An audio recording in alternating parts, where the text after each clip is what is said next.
नमस्कार भावांनो बहिणींनो. आज आपला जेवणाचा बेत काय आहे तुम्हाला सांगते. शिव शांत बस शांत बस. तिथे बाजरीच्या भाकरी आणि ताक केलंय आपल्याला. त्याची कढी होती आणि ठेसा. आणि कुणी कुणी काय करतं ठेसा ते चुरून खातं. ठेसा बाजरीची भाकर ताक. पण आम्हाला म्हणजे मला कसं आवडतं की बाजरीची भाकर आणि ठेसा खायचा आणि गिलास भरून घ्यायचा आणि बाजरीची भाकर आणि तोंडी लावायला ठेसा. लईच भारी लागतो. तुम्ही काय करा एकदा खाऊन बघा. आपलं एक गोष्ट यायचा एक घास खायचा, एक गोष्ट यायचा एक घास खायचा. तसं करायचं. आता एवढा लसूण टाकायला लागलो टाकून. लसूण बी टाकायला लागलो तर मला एक हे ध्यानात आलं.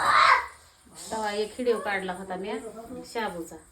तर एका बाईने कमेंट काय केली ती मला की आता बी तेच माझ्या लक्षात आलं की भाजलेले शेंगदाणे नाही टाकले.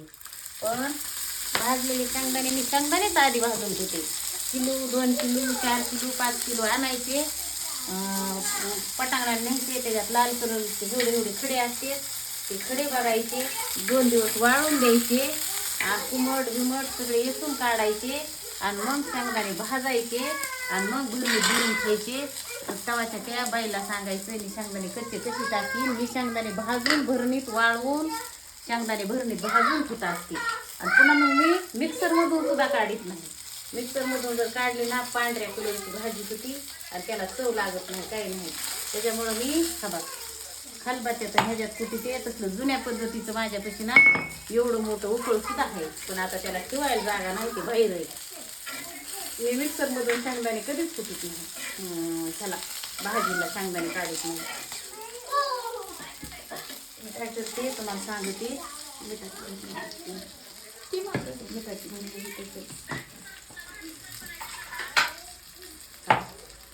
काय करायचं आपण कोथिंबीर राहिली आणायची.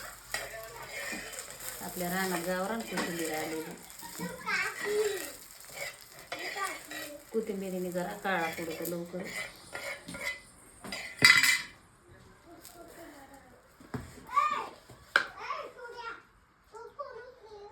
माझ्या हाताने ठेसा खरंच होतो. भाजलेले शेंगदाणे इथं त्याच्यामुळं मी तशी नाही टाकली.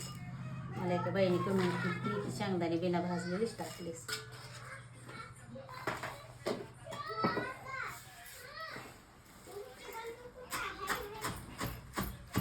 ते रगडीत होते आता रगडीत नाही केली. पहिलं तांब्याने रगडायचा ह्याच्यावरच तव्यावर. पण तव्यावर भाकरी केलेल्या असत्या तवा करपालेला असतो. त्याच्यामुळं त्याचा काळपट कलरचा दिसतो. त्याच्यामुळं काय करायचं